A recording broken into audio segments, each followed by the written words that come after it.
Ara şirkətinin sponsorluğu ilə çəkilən Dərindən Söhbətlər podkastının növbəti bölümündən salamlayırıq sizi. Bu dəfə də çox maraqlı mövzu ilə qonağımız dermatoveneroloq Şeyla Cəfərovadır. Salam Şeyla xanım, Sağ ol. necəsiz? Çox Xoş sağ ol. gəlmisiniz. Çox sağ olun, təşəkkür edirəm. Gəlin ilk öncə sizi tanıyaq. Mən Şeyla Cəfərova, dermatoveneroloq, bir sayılı Bakı şəhər dəri zöhrəvi dispanserində işləyirəm. 2008-ci ildən bu sahədə işləyirəm. Şeyla xanım, əslində bugünkü mövzumuz nəinki ölkəmizdə, demək olar ki, dünyada insanların göz ardı etdiyi mövzulardan biridir. Biz demək olar ki, onu hər gün görürük, qarşılaşırıq, amma başımıza gəlməsə, onun nə olduğunu fərqinə belə varmırıq. Əlbəttə ki, mövzumuz günəşdir. Düzdür, keçən podkastımızda günəş nədir və günəşin təsirindən özümüzü necə qorumalıyıq barəsində ətraflı danışmışıq. Ancaq günəşdən yaranan dəri problemləri və xəstəlikləri barəsində danışmamışıq. Ona görə bu dəfə də istədik ki, bu barədə dermatoloqla ətraflı danışaq. Dərimizi qorumasaq başımıza nə gələ bilər? Şeyla xanım, bizə günəş haqqında nə deyə bilərsiniz? Ümumiyyətlə dermatoloqlar bizim gördüyümüz günəşdən fərqli bir günəş görürmü? Ya da belə soruşum, dermatoloqlar üçün günəş nədir? Günəş hamı üçün dəniz, tətil, yay, istirahət deməkdir. Dermatoloqlar üçün isə pigment ləkələr, bəzi dəri xəstəliklərinin tetiklənməsi, xərçəng riskinin artması, melazma, fotogocalma və sair deməkdir. Bir tərəfdən də günəş vitamin D sintezində rol oynayır. Gözəl əhval-ruhiyyə verir bizə. Ona görə günəş bizim üçün həm dostdur, həm də mehriban düşməndir. Onunla düzgün əlaqə qurmalıyıq əslində. Günəşin təsirindən hansı problemlər yarana bilər və ümumiyyətlə günəşin altında nə qədər qalanda bunlar baş verir? Deməli, günəşin altında istər 15 dəqiqə, istər uzun müddət qalanda müxtəlif problemlər baş verə bilər. Yəni tez baş verən problemlər, yəni 15-20 dəqiqə ərzində və ya biraz artıq günəş allergiyası ola bilər. Uzun müddətli günəşə məruz qalanda isə fotogocalma, pigment ləkələri, aksin keratoz, porfiriyalar, başqa bir dəri xəstəliklərin tetiklənməsi baş verə bilər. Şeyla xanım, bir çox dəri problemlərinin adını çəkdiniz. İstərdim ki, bir neçəsi haqqında ətraflı danışaq. Məsələn, fotoallergiya günəş allergiyasıdır, yoxsa tamam fərqli bir anlayışdır və təsirləri nə olur? Günəşə çıxan hər kəsdə ola bilərmi və ya ümumiyyətlə əlamətləri necədir? Ultrabənövşəyi şüalara qarşı yüksək həssaslıq səbəbi ilə yaranan dəri iltihabı reaksiyasıdır. Fotoallergiya, günəş allergiyası ikisi də eyni anlam daşıyır və bunları insanlar çox vaxt qarışdırır, amma yəni o ikisi eyni anlam daşıyır. Onların əlamətləri də günəşə məruz qalan insanlarda birinci qızartı, şişkinlik, qaşınma, bəzi hallarda papiloz səpgilər və bəzi hallarda suluqlar əmələ gəlir.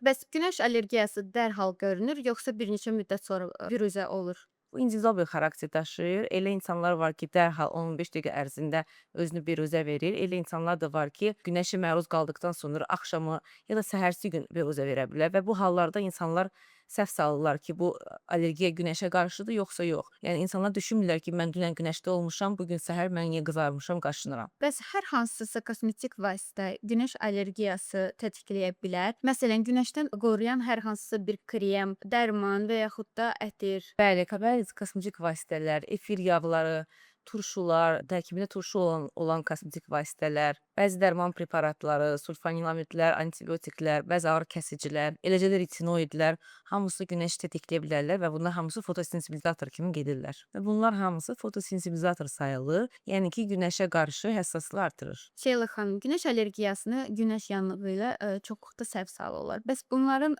əlamətləri oxşardısa, bunları bir-birlərindən necə ayıraq? Əslində əlamətləri oxşardır. Hər ikisində qızartı, yəni eritema, qaşınma, şişkinlik, papiloz səpgilər və suluqlar əmələ gələ bilər. Sadəcə günəş yanığının əsas fərqləndirən odur ki, günəş yanığında daha çox ağrı hissi olur, yanma hissi olur. Amma günəş allergiyasında qaşınma daha çox olur. Doktor, deməli, keçən dəfə çöldə, açıq havada idman eləyirdim. Bu təxminən 4-5 saat davam edirdi və günəş şüaları çox kəskin idi.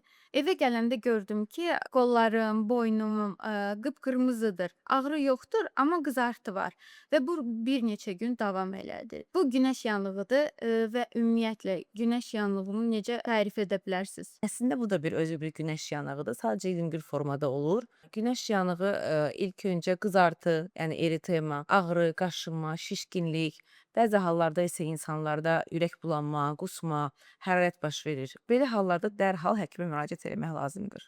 Doktor, əminəm ki, bu qızartıları çox insan ciddiyə almır. Bəs günəş yanığı nə vaxt təhlükəli hesab olunur və hansı hallarda həkimə müraciət etməliyik? Artıq dərəcədə yanma hissi, ağrı hissi, qaşınma, şişkinlik, papilos səpgilər, suluqlar əmələ gələndə və bundan əlavə hərarət, ürək bulanma, qusma əmələ gələndə dərhal həkimə müraciət etmək lazımdır. Günəş yanığının bir çox ev üsulları həlli var. Məsələn, dəriyə qatıq, kərə yağı çəkmək və yaxud da buz qoymaq. Bəzən də deyirlər ki, soyuq bir duş qəbul etmək lazımdır. Bəs bu üsullar nə dərəcə doğrudur? Bəli, çox insanlar ev üsulundan istifadə eləyirlər, dərhal qatıq qoyurlar, amma əslində qatıq özü bir qıcıqlandırıcı bir xarakter daşıyır. Yəni və yanmış dəriyə qatıq qoymaq heç düzgün deyil. İlıq duş qəbul etmək lazımdır, soyuq deyil. Buz özü zədələnmiş bir dəri üçün əlavə bir travmadır. Belə hallarda ilıq duş qəbul eləyib, ondan sonra pantenol tərkibli və ya aloe vera tərkibli kremlərdən istifadə etmək daha məsləhətdir.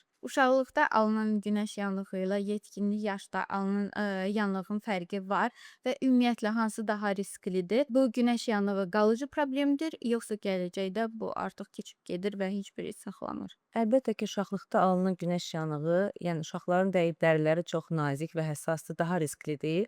Amma bu bir dəfə uşaqlıqda alınan günəş yanığı o demək deyil ki, gələcəkdə bir problem yaradacaqdır. Bu əgər təkrarlanarsa, mütəmadi olaraq günəşə məruzda qalarsa, onda gələcəkdə daha böyük problemlər yarada bilər.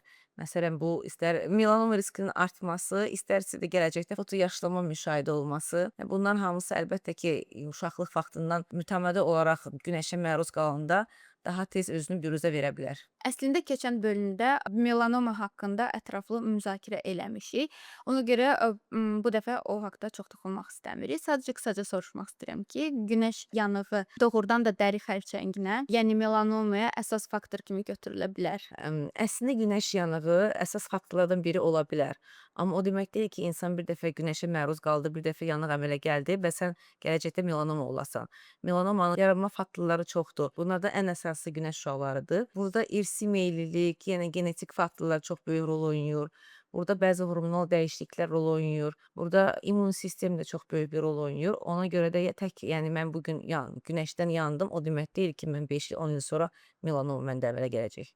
Şeyla xanım, söhbətimizin əvvəlində vurğuladınız ki, günəş yanığı təkcə yanıq və ya melanoma riski ilə məhdudlaşmır. Bəzən insanın dərisində heç bir xəstəlik olmur, amma illər keçdikcə üzündə qırışlar, rəng dəyişiklikləri olur. Bir çox insan qocalmanı yaşla əlaqələndirir. Amma dermatoloqlar niyəsə qocalmanı günəşlə əlaqələndirirlər. Fotoqocalma hansı yaşdan yaranır və necə baş verir? Əslində iki növ qocalma növü var. Normal biri bildiyimiz normal qocalma növü, yəni genetik proqramlaşdırılmış. İkincisi isə fotokocalma. Fotokocalma şüaların dərimizə uzun müddət təsirinin altında baş verir və bu bir gün deyil, 3 gün deyil, 5 gün deyil, bu bir neçə il davam edən günəşdən söhbət gedir. İnsanlar 20 yaşında, 25 yaşında günəşə məruz qalanda bunlar əslində bunun fəsadı illər sonra ortaya çıxır. Yəni ultrabəyanışıq şüalar dərimizin dərin qatlarına nüfuz edirlər, elastin və kollagen liflərini zədələyir, sərbəst radikalları yaradır. Ona görə də insanlar 30-40 yaşından sonra yaşlarına uyğun olmayan şəkildə qocalma prosesi gedir. Doktor, ümumiyyətlə insanlar daha çox qocalma prosesinin qarşısını almaq üçün üzünü günəşdən qoruyur, amma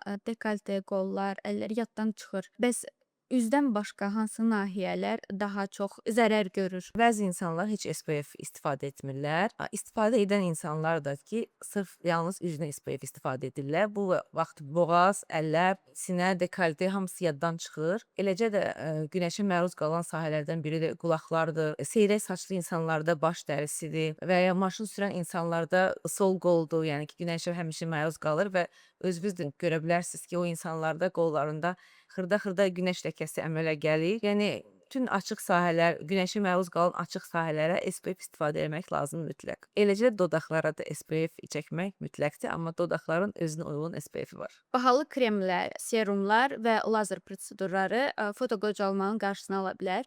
Fotoqocalmanın qarşısını almır, sadəcə olaraq fotoqocalmanı müalicə edir, elə deyək. Amma fotoqocalmanı nə qədər də müalicə etsən və onun qarşısını almağa çalışsan, SPF istifadə etməsən, bu bir mənasız bir prosedurlardır. Bəs ümumiyyətlə 100% müalicə etmək mümkündür, yoxsa yəni müəyyən hissəsi O qalır? baxır foto qocalmanın, yəni foto yaşlanmanın stadiyasına. Əgər ilkin mərhələdədirsə, bəli, onun qarşısını almaq olar. Amma əgər proses gecikibsə, onun qarşısını almaq tam da istədiyimiz dərəcədə olmur. Şeyla xanım, bəs sizcə hansı müalicə üsulu daha effektivdir? Müalicə üsulları individualdır, hər pasientə görə individual yazılır. Mən sizə ümumi olaraq müalicə üsullarını deyə bilərəm. Bu ev qulluğu rutinləridir mütləq. Pigmentasiyaya qarşı kremlər, serumlardır. SPF istifadə etmək mütləqdir. Eləcə də lazer prosedurlarıdır. IPL, BBL kimi işıq texnologiyaları, bəzi hallarda funksional lazer, piko lazer, həmçinin də inyeksiyon metodlardan istifadə edirik. Amma bunlara baxmayaraq SPF mütləqdir. Şeyla xanım, foto qocalmadan danışdıq. Bəs bildiyimiz qədər günəşin yaratdığı fəsadlar təkcə foto qocalma deyil, müəyyən çillərdir, ləkələrdir, dəri rənginin dəyişməsidir. Ümumiyyətlə gündəlik olaraq güzgüdə gördüyümüz bir əlamətdir. Və bəzən insanlarda görürük ki, çillər məsələn yayda daha çox olur, qışda isə yəni sanki azalma var. Yəni bunların müəyyən bir dərəcələri və yaxud da azalıb çoxalma vaxtı varmı? Və ümumi bu proses nə ilə bağlıdır? Əslində bu xəstəlik deyil, daha çox genetik meyillikdir və daha çox dərisi açıq rəngli insanlarda olur. Birinci, ikinci fototipdə olur. Açıq dərili insanlar günəşə daha həssasdırlar və bu həssaslıq nəticəsində onlar dəridə melanin pigmentinin müəyyən hissələrdə daha çox toplanması nəticəsində əmələ gəlir. Əslində uşaq vaxtından başlayır, amma yaz-yay aylarında daha da çox tündləşir. Ona görə yaz-yay aylarında daha gözə çarpan olur. Ona görə də bu çillər yayda daha çox gözə çarpan olur. Bəs pigment ləkələri necə yaranır? Məsələn, bəzi insanlarda sadəcə çillər olur, amma fərqli insanlarda iri və yaxud da çox tünd ləkələr olur. Kimlər pigment ləkələrinə daha çox meyllidir və burada genetika, hormon dəyişikliyi və yaxud da dəri tipi nə qədər rol oynayır? Pigment ləklərinin əsas səbəbi dəridə melatitlərin qeyri-bərabər toplanması nəticəsində əmələ gəlir. Burada çox faktorlar vardır. Ən böyük faktorlardan biri ultraviyolət şüalardır. Eləcə də genetik meyillikdir, çox böyük rol oynayır. Eləcə də hormonal dəyişikliklərdir. Məsələn, hamiləlik, menopauza, doğuş kontrol həbləri və s. Eləcə də tünd dərili tiplərdə pigment ləkələri daha çox rast gəlir. Pigment ləkələri yarandıqdan sonra onları tamamilə aradan qaldırmaq mümkündür, yoxsa sadəcə müəyyən dərəcədə sadəcə məqsəd görünüşünü azaltmaqdır? Bu baxır ləkənin stadiyasına, ləkənin növünə, ləkənin dərinliyinə. Əgər ləkə yeni ləkədirsə, tam dərin qatlara nüfuz etməyibsə, o hallarda bəli, tam onu müalicə etmək mümkündür. Amma bu demək deyil ki, müalicə bitdikdən sonra heç vaxt həmin yerdə və ya başqa bir nahiyədə günəş ləkəsi əmələ gəlməyəcək. Şeyla xanım, bəs ümumiyyətlə ləkələrin və çillərin müalicəsində hansı texnologiyalar və yaxud da vasitələr istifadə olunur? Quruladığım kimi foto yaşlanmaya aid bütün müalicə üsulları pigment ləkələrindən istifadə oluna bilər.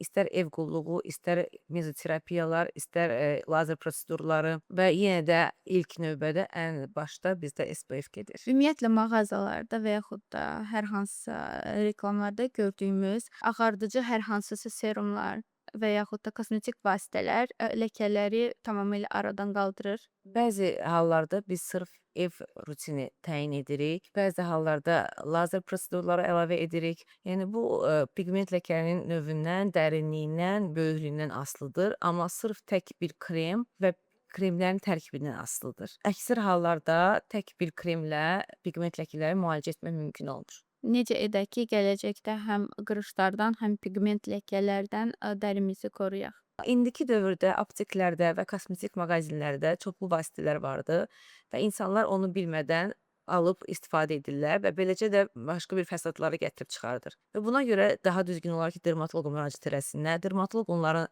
üz tipini, üz dərisini təyin eləsin və ona uyğun düzgün ev qulluğu rutinini təyin eləsin. Bundan əlavə mütləq və mütləq bugünkü mövzumuz günəş olaraq demək istəyirəm ki, SPF-dən istifadə etməlidirlər. İstər balaca, istər böyük, istər yaşlı insanlar. Bundan da əlavə bol su içmək, sağlam həyat tərzi, siqaretdən uzaq durmaq. Sonda olaraq demək istəyirəm ki, hər bir insan özünü olduğu kimi sevməlidir və qəbul etməlidir. Çox sağ olun Şeyla xanım, dəvətimizi qəbul edib qonağımız olduğunuz üçün. Çox maraqlı bir söhbət oldu. Təşəkkür edirəm dəvətiniz üçün. Mənim üçün də çox maraqlı oldu.